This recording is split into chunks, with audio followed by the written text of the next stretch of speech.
రైతుల సమస్యలను పక్కన పెట్టి కేసీఆర్ ఆనవాళ్లను లేకుండా చేసేందుకు సీఎం రేవంత్ రెడ్డి కుట్ర పన్నుతున్నారని మాజీ మంత్రి జోగు రామన్న ఆరోపించారు. ఇవాళ తెలంగాణ భవన్లో మీడియాతో మాట్లాడారు.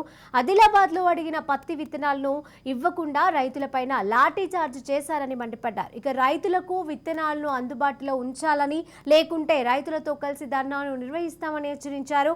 రైతుల సమస్యల పక్కన పెట్టి తెలంగాణ రాజముద్రను మార్చే పనిలో సీఎం రేవంత్ రెడ్డి బిజీగా ఉన్నాడని, ఉప ముఖ్యమంత్రి వేరే రాష్ట్రాల్లో ప్రచారం చేస్తున్నాడని ఎద్దేవా చేశారు. మీరు కనీసం ఒక 10% కూడా రైతుల గురించి మాట్లాడతలేరు.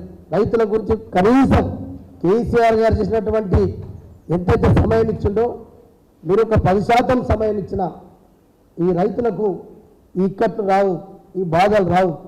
ఇలా కరెంటు చూస్తూ ఉన్నాం. కనీసం ఇలా వర్షాకాలం సీజన్, పంటలు వేసుకునే సీజన్ మొదలైంది. ఇప్పటికీ వేరే వాటిపైన ఎన్నికల కమిషన్ అనుమతుల కొరకు, పర్మిషన్ల కొరకు రాస్తాం.